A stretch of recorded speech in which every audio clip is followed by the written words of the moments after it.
Hello again, Eastridge Chapel class. I want to welcome you to part 2 of what will hopefully be only a 2-part exploration, but you know, who really knows at this point. We are looking this week at Luke chapter 22. Many of my sermons, I feel that way. You know, who knows? All right. Yeah, who knows? Luke chapter 22, and we're looking specifically at verses 24 through 27. This is part 2 of this exploration. But just to recap where we were last week, to begin with, this conversation is a conversation amongst the disciples in the presence of Jesus. So the face-to-face encounter is Jesus and the disciples. The disciples are right up against the most consequential, the most impactful, the most important 24-hour period in human history. And they are arguing with each other about who is perceived to be the greatest. Again, as we pointed out last week, not who is the greatest, but who is perceived as the greatest. So they are arguing about status, and they're arguing about the perceptions of the people around them. We took this passage as a springboard to discuss the idea of competition, specifically as competition amongst Christians, and how it can be problematic for us. Now, we're not necessarily conflating competition as just a broad general term. We're specifically looking at competition and how we view it amongst Christians and within the church. Okay. Fair? Correct. All right. So, Dad, I'll let you recap. Oh, I didn't mention this. So if you didn't watch last week, the random guy sitting next to me is my father. This is Mark Smith. He is the senior minister at the Laurel Church of Christ in Knoxville, Tennessee. His full bio is in the first video. Most of you know him anyway. He is in town because they are here to see grandkids for a couple of days, and I figured I might as well get some free labor out of him. So we are in the office today and are going through this exploration with the idea that you at home at the Eastridge family may benefit from it at some point. And also because our wives are tired of hearing us talk. Yeah. So we came here to do it. It's a professional problem. It's a professional. Yeah, it is. It is. Danger. And the weird thing is that they seem to share that belief that we do this around the house all the time. Almost think they might be talking to each other. The only thing I can think. Yeah. Well, I blame Mom. All right. So to recap last week's conversation, and I'll just quickly hit the first 2 points. If you want a deep exploration of these ideas, please go back and watch last week's video. So the first idea that we looked at last week was the idea that competition can limit our potential. Again, we're not using competition as a broad all competition, because I can hear a capitalist argument that competition drives the market. There you go. Great, awesome. We're not talking about selling candy here. We're not talking about making cars. We're talking about competition amongst Christians. In spiritual development. Spiritual development, which is a point that I think is worth making so that we don't have anybody shutting down on that point. Right. So first of all, the competition can limit our potential. And second of all, the second takeaway from last week was that competition can taint our accomplishments.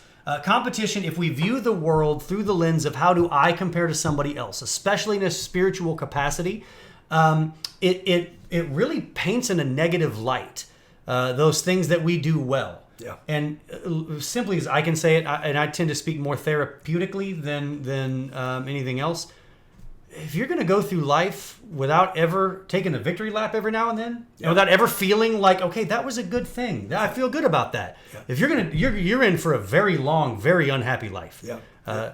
So we need to be able to look at our accomplishments for what they are, not to gloat in them, not to live forever in them. You know, this is not the idea that you want to be the guy in his 40s still going back to the high school football games because you were all regional back when you were a junior, which actually you were all district second team, but by the time you're in your 40s, you were all region, right? Oh, yeah. So that's the idea. We're not talking about that type of accomplishment. We don't live and set up a permanent residence inside our accomplishments. But the idea that we need to be able to be happy about them so that we can drive forward and want more, I think is fair. Fair? Yeah. All right. So with that said, we are going to dive in now to part 2 of our exploration. We thank you again for joining us. Mm-hmm. So with those first 2 points recapped, Dad, I'm going to hand it to you to pick us up with takeaway number 3. Okay. I think it's also important to realize that competition with each other, spiritual competition, tends to cheapen our attitudes. Okay. And it's again true for just about everything in life. I'm a big boxing fan, and I find boxing to be a great metaphor for walking with God. Even Paul talks about uses boxing as a metaphor. Yeah, I didn't see that coming. yeah, I'm a big boxing fan. So the boxer who has just knocked out his opponent does what? Does he go over there and respectfully ask, "Are you okay, friend? I don't know if you can tell. Let me help you back up here." I'm not a boxer, Yeah. so I can't answer that All question. right. Well, let me tell you what he does. Okay. The boxer that has just knocked out his opponent gets his face in the camera, and he's celebrating and whooping and hollering, and he might even praise Jesus for having given him the power to destroy this fellow human being that is now pummeled into submission. That's how you celebrate, right? You knock somebody out. Yeah. That's how you celebrate. That's how I've celebrated every time I've ever knocked somebody out. That's exactly what you're describing. Exactly. Football player scores a touchdown. What does he do? Does he go and politely hand the ball to the other team? No. Well, he might. No, he does not. He might. They have rules in the NFL whose only purpose is to define appropriate behavior after you've scored a touchdown. You can't. A weird world. You have to. That you can't. They have all things you can't do. You can't spike it. You can't do this. Can't do that. Mm-hmm. Because winning naturally leads to gloating and arrogance. Winning kind of just puts us in a place where we just think we're better than everybody else, and buddy, look out because I'm setting the world on fire. Okay. So what happens when you lose? Okay. If you lose, you accuse the other team of playing dirty. If you lose, you say the referees were against us. We couldn't beat the referees. Mm-hmm. If you lose and you don't have any other position to fall back to, you say, well, they just got lucky. And if we had another shot at them, buddy, we'd beat them the next time. Mm-hmm. Losing, in other words, leads to fault finding and being hypercritical. Okay. Right? Okay. So winning leads to gloating and arrogance. Losing leads to being fault-finding and hypercritical. All of that is contrary to what Jesus taught. I couldn't agree more. I want to make two kind of real-world applications to what you just said, okay? Real-world application number one is, as those of you who are familiar with my background are aware, for those of you who don't, I am a marriage counselor. As you were describing all of your sports analogies, yeah. I was thinking of marriage. Good. Which I think I have to submit a few of my man points. Yeah. I surrender a few of my man points for that, because you're talking boxing and football as celebrations, and I'm like, in a marriage, that probably. All right, so winning. So the idea, if you view an argument with your spouse as a competition, everything you just said applies. Yep. Which means if I win, I'm going to gloat. I'm going to say, "See, I defeated you." And if I lose, I'm going to do the same thing. Well, I'm going to stew on it, and I'm going to think of all the different. Well, if I'd have just said this, or if this had gone differently, or well, he's just a jerk. Yeah. That's going to happen too. Yep. So if you view disputes within a marriage as a competition, I've never seen it end well. Yep. Which is why you have to view disputes within a marriage differently than you view them outside of that relationship. Yep. If you decide that an argument with a friend, you want to get into some competition over who's right and who's wrong, be my guest. For the record, it's going to destroy the relationship. It's going to hurt the relationship, at least. You're not going to benefit from it. All those rules still apply, but the stakes aren't quite as high. Mm-hmm. But in your marriage, I want to encourage you to get out of the idea and get out of the mindset that competition, or that arguments are competition. Instead, I want you to view arguments as an opportunity to not have to argue about something again. Mm-hmm. And I know that sounds like a weird sentence, but to me, I don't want to argue about the same thing multiple times. Right. So if that's the goal, is I don't want to have to argue about this a bunch of times, I don't worry about who wins and who loses. I just want to get to a resolution that will prevent us from having to argue about this again. Men, I just gave you that's the ultimate goal, right? Yeah. The ultimate goal for most men is not like, I want to find a healthier resolution so that we can avoid. No, the goal is I don't want to do this again. Right. Right? Okay, so if the goal is not competition, if you view it as we want to solve a problem, then you can actually make progress. Right. And the problem is these same dynamics operate in literally every church conflict. Keep talking. Same dynamics. It's the goal is not to find harmony. Okay. The goal is not to find a place where we can all be in this together. Okay. The goal is to win. The goal is to compete. The goal is to prove that my idea is better, or my opinion is better, or my interpretation of Scripture is better. And so if the goal is to win, right, then you have to do what you can to dismiss the other person, to minimize that person. You have to do what you can to show how foolish they are and how much smarter you are, how much wiser you are. It very quickly morphs into something that's completely contrary to what Jesus said we're supposed to be known for. Okay. We're supposed to be known for our love. Okay, so to take it a different, well, not a different direction, to give you the real world connection that I made as I hear you describe that. So you talk about that kind of competition and what winning and losing does to people in a church setting. You know what I thought about? I thought about higher ed, and this is a comment that you and I actually weirdly discussed yesterday, and I discussed it again this morning with somebody in this office. I don't know, and college professors, some may push back on what I'm about to say. But I'm going to guess most of them probably won't.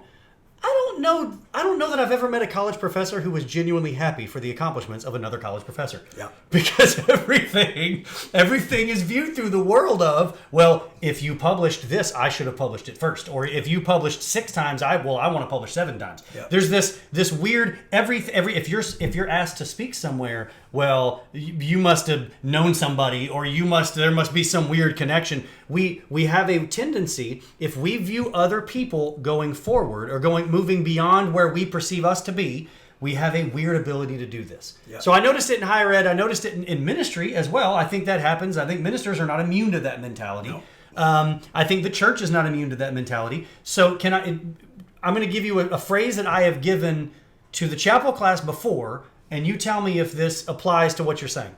In the race of life, if I am running my fastest, running my hardest, and I look in front of me and I see someone running past me, I have 2 options. I can either run faster, dig deeper, try my best to achieve something better, or I can just shoot him in the leg. That's way easier. Yeah. That's a way more effective strategy. Yeah. Way more likely you're going to get the outcome you want. Just take him out, and then I can keep doing what I'm doing, and I'll pass right past him. Mm-hmm. Well, the only way to do that, the metaphorical shooting in the leg, is criticizing everyone who does better than you. Yep. Finding a reason some weird reason that nobody knows is why they blah, blah, blah, blah, blah. Yep. But we do that in churches. We do that in our professional lives. It doesn't matter. So I'm using my world, academia and stuff. But so think about at home. Think about your professional life. How often do you see this? Someone succeeds, someone outperforms other people, and everyone who they outperform turns on them, starts gossiping about them, and talk about how, well, they just did this and they just did that. Yeah, we're all in a constant, as human beings, a constant attempt to assume a position of moral superiority over everybody around us. Yeah. Everybody disagrees with us. Yeah. And that's a problem. To me, that's one of the biggest indicators of the fact that we all have a sinful nature. The fact that we turn everything into a competition, and the goal is for us to be morally superior to especially the people who dare to disagree with us. Absolutely. Or the people that dare to have a different point of view. See this in churches all the time. A church starts growing, and what happens? Well, people who don't go there kind of pick it apart. Yeah. People who don't go there say, well, that's just because they're liberal or they're conservative or whatever Church of Christ cuss word we want to come up with. We don't like them, and that's why they're growing, and we won't diminish ourselves by stooping to that level. There you go. If you're on the inside, though, what do? If If you're on the inside, you start acting like you have the market cornered on spirituality. Look what we've done. Yeah, there has never been a church like our church. We allow things that just only the really cool churches allow. Yeah. And while competing with each other, we miss the joy, we miss the fellowship, we miss the brotherhood that God intends, and we completely destroy the love that we're supposed to be known for. Absolutely. Well, so to take my race analogy, okay? Yeah. So to take my race analogy of people running past you, you have two. I said you had two options. One, you could run faster. Two, you could shoot them in the leg. I lied. There's technically a third option. Yeah. You know what the third option is? To be happy for the fact that they have the capability of doing something that I wasn't capable of doing. I'm going to work real hard at being as fast as I can be, and running as hard as I can run, and I'm going to be very happy with my performance regardless of how it stacks up to the person in the lane next to me. Yeah. That makes sense? Absolutely. I think one of the real tests of whether or not, of where you're at spiritually, is whether or not you've reached the point at the congregational level, whether we've reached the point where we can celebrate when other people do well, when other churches do well. That's hard. I thank God for every good work that is done in Knoxville, Tennessee. And there's a lot of good works that are done that are not coming out of the Laurel Church of Christ. There's a lot of good works being done in Knoxville, Tennessee that don't involve the Church of Christ at all. I don't necessarily agree with every point of theology that all these other churches have, but I thank God for every good work that is done, everything good that's done in Jesus' name, because to whatever degree other people succeed, Satan is being hindered, and quite frankly, that's the only competition I care about. That's good. I do want to defeat Satan. Yeah. Yeah. I think that's well stated. I want to leave this point. It's the third takeaway, but it's technically the first one for this week. I want to leave this takeaway with a challenge. Okay, so it's a weird takeaway. I don't normally do that, but I'm going to leave this one with a challenge before we move on to the next one. You know what I challenge our viewers this morning to do? I challenge you to legitimately and sincerely find someone to be happy for, and then express that to them, and do everything possible to avoid all the picking it apart. Now we're talking spiritually, so if you can take that route, find a success in another person, an accomplishment, a spiritual motivation in another person, and then reach out and tell them, hey, just noticed, I saw this. That's really awesome. Congratulations. And avoid our very human need or temptation to pick it apart and overanalyze it and somehow squash people because they had the nerve to be successful at something. Yeah. Fair? Very good. All right. So with that stated, let's move on to our fourth takeaway. The fourth takeaway is that competition tends to distort our values. Okay. I think if we get overly focused on competing with each other, we have to concentrate on measurables. That's the only way you can compete. Okay. You have to concentrate on income, Sure. or education level, Okay. or speaking ability, or in the social media world on who gets the most clicks. Oh yeah, it's measurable. It's measured. That's what you have to There's focus a on. metric. You got to focus that's right. on the measurables. My official title at the Laurel Church of Christ is I am the senior minister of the Laurel Church. Very senior. We have a staff Very senior. that's about the size of your staff. My official title is I'm the senior minister. And I have that title for basically two reasons. One is I am considered to be the best speaker on the church staff. Sure. I'm considered to be the one who can put on the most consistent basis a lesson together. And then the second reason I'm called the senior minister is I got old. You've worked hard at that one. I really did. I really did. So I could put together a pretty good sermon, and I got old. Those are two of the worst reasons for putting me in charge of the staff that I can possibly think of. But that's what's happened. For the record, That's how this your system church works. family is going to be thrilled to see this particular episode. I am going to edit that part out. I said last week you gave me a ringtone. This week you have mom's ringtone. Yeah, and yeah. I'm going to call mom during service. Those are terrible reasons to make me senior minister. I want mom's phone to go off in the middle of one of your sermons and have you saying, I don't know why they put me in this position. It is. But facts are facts. That's how the system works. We focus on measurables, and in that process, we ignore a bunch of other things that are really important. Things like spiritual maturity. Yeah. We kind of ignore that. Things like character, whether somebody is truly dependable and they follow through. Things like compassion for people that may be struggling or may be hurting. And we ignore those things because we can't measure them. So competition ends up giving this very distorted way of looking at the world. There is a competition that we are called to. The biggest competition we've already seen in this couple of lessons is between us and our potential. But in addition to that, I would say the real competition is not between us and our brethren. The real competition is between us and Jesus. Interesting. And the standard is, how Christ-like can we be? Wow.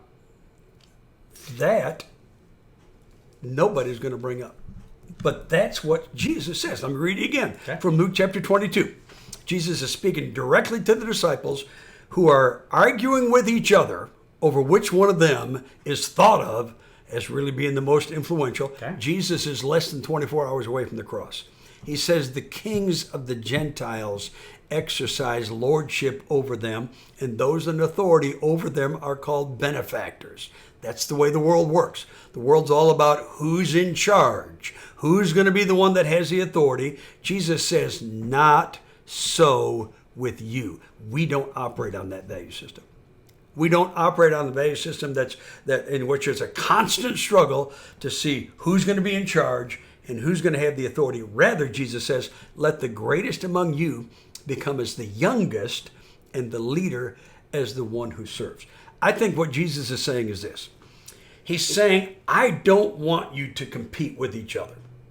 I think that Jesus would tell us as Christians that we need to stop constantly comparing ourselves with everybody else with the objective in mind of assuming a position of moral superiority over everybody who has a different point of view. Jesus would say, don't do that. But I think he says, if you're going to insist on it, if we're going to insist on competing, do it like this. See who can serve the most. See who can give in the most. See who can sacrifice the most. See who can share the most. See who can love the most. And see who can forgive the most. Those are areas, if we'd start viewing that as something I really need to go after, it would change the world. Well, okay. So, first of all, I couldn't agree more. But there's something about, and maybe this circles back to the competition idea to begin with. There's something about our walk and something about our challenge. So you just challenged us to compete with Jesus in the sense that we're told to live as Christ-like a life as possible. Yeah. Something that I think is fascinating about our experience as Christians, and something that's fascinating about our walk, is that we are in we're asked to live to a standard that we can't possibly achieve. Yeah. We're asked to compete, I guess, since we're using that word, compete at a level that we can't possibly compete at. Mm-hmm. And so, if anything should eliminate the idea of competition for us, it should be the fact that we can't win this competition. We can't. There's no conceivable way for us to live the Christ-like kind of life that we're being called to live.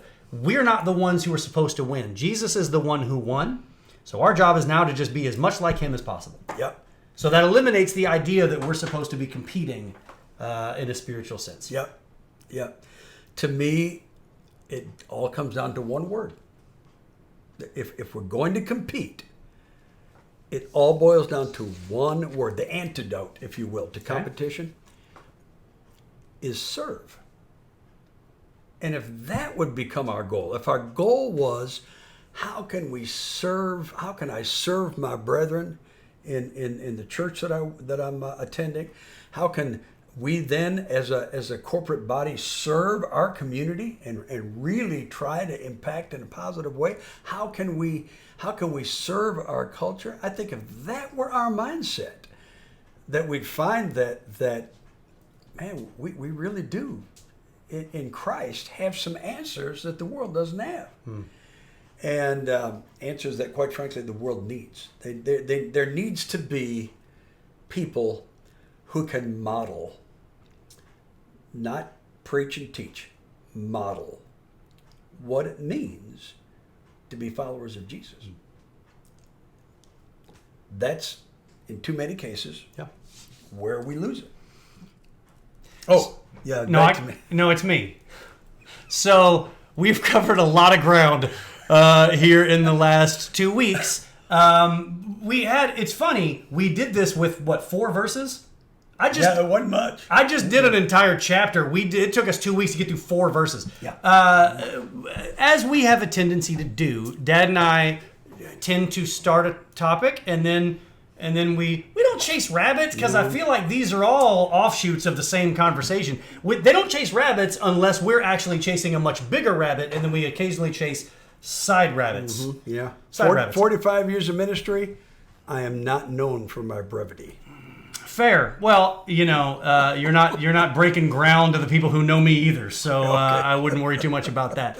But I say that because we've covered a lot of ground over the course of the last 2 weeks. What I want to do with these last few minutes this morning is I want to give you an opportunity, Dad. You were the one who kind of thought through where you wanted to go with this series. I'm going to give you a chance to summarize where we've gone the last 2 weeks, and then we will close things out. Okay. I think what we need to just stay focused on is the fact that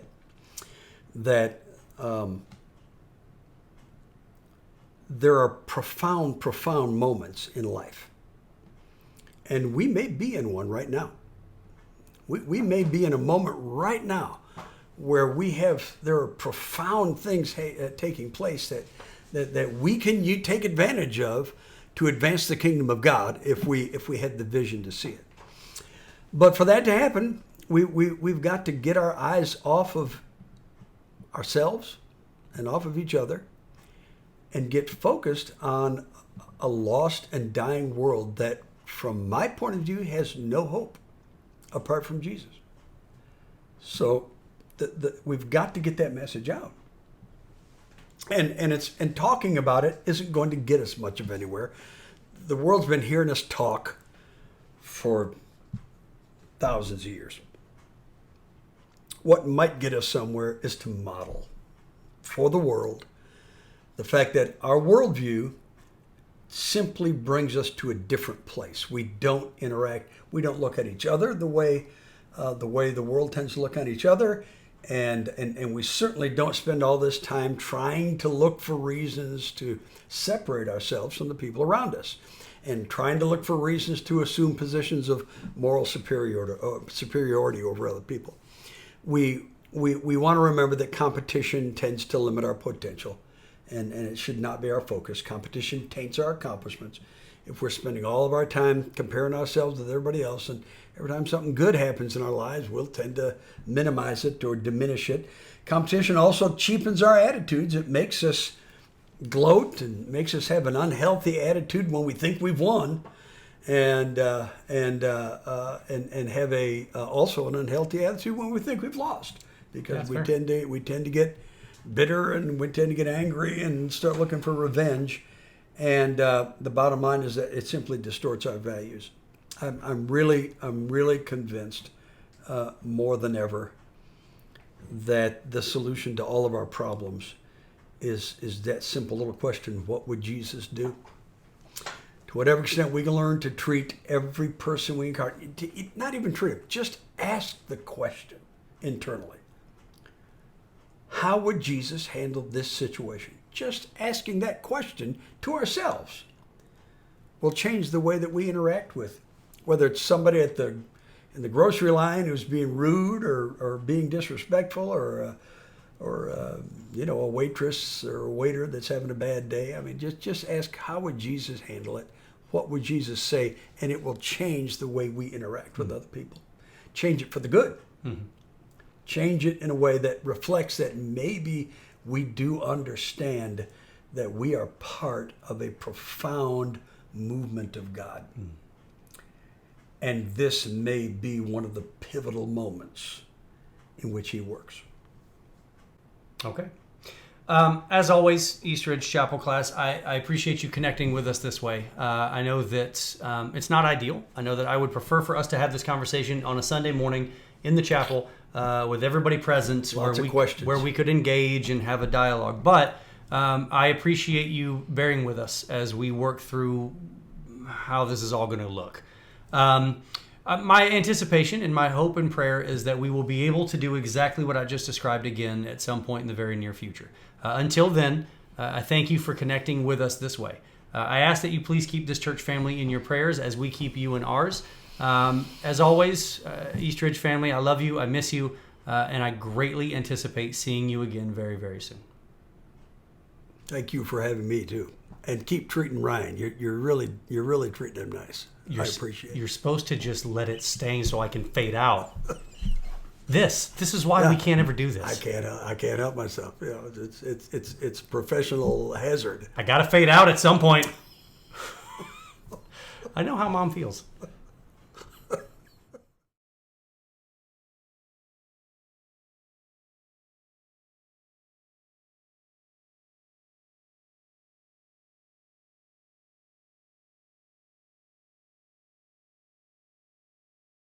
Okay, so I'm going to do something that I don't like doing.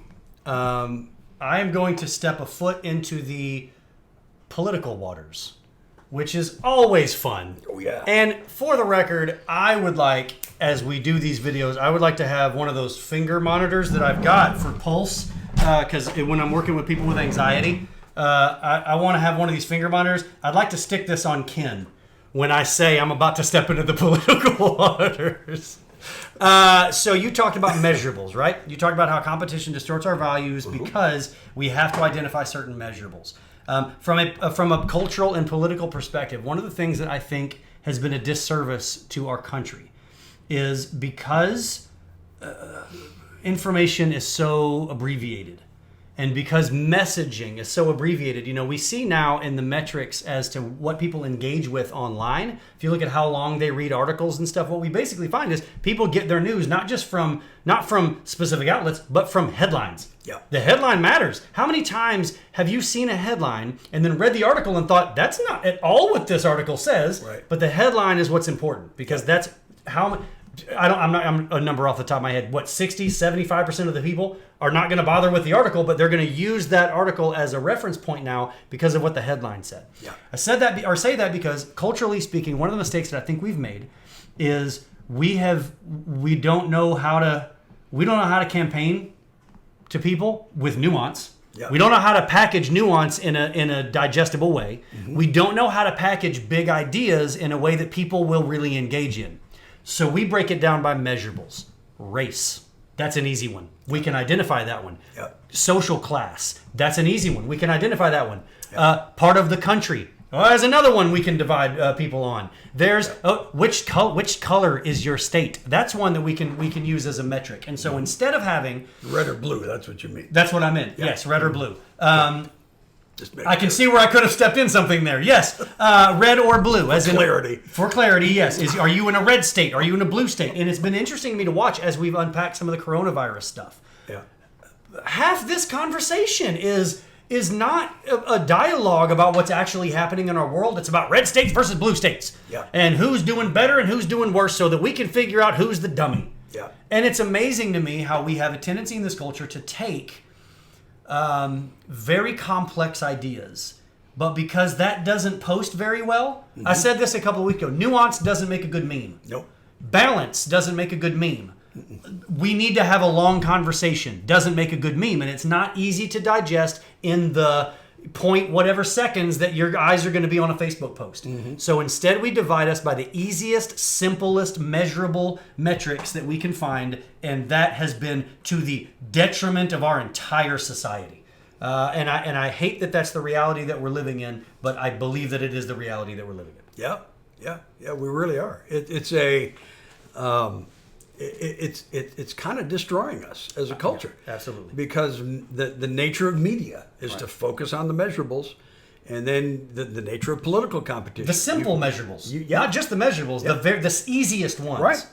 That's right. The nature of politics, two-party system, you focus on the measurables. And in so doing, we really end up mischaracterizing our opponents. Absolutely. I would define politics as the art of mischaracterizing and misrepresenting what other people believe, and then attacking that misrepresentation as if it were reality. That's what most politicians do.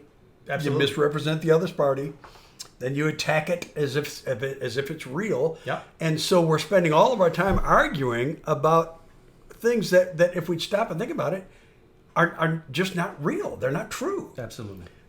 Whether it's the position that our opponent supposedly has, or it's the position that we're being accused of having. Yeah. Well, all right. So we're talking about how competition changes our values or distorts our values. And we kind of took a broad cultural perspective on it. Take us back to the spiritual perspective. Take us back to the idea that this distorts our values in a spiritual sense. You tend, in the conversation that I think you just had was a valuable one, and it's one that we need to take away as a church family. For me in these videos, I always try to bring things back to a family perspective. So let me just echo your sentiment on to a different demographic. The antidote to competition is serve. That was the way you phrased that. I think that was very well worded. And I want to point out that for those of you in families where competition amongst spouses has become a regular part of your routine, if arguments are regular, arguments are commonplace, and those arguments look like competition, the antidote to that is serve. Try serving your spouse. Try waking up every day with the idea that I'm going to do everything possible to serve my spouse. They could be amazed at what the impact is on your family. Yeah.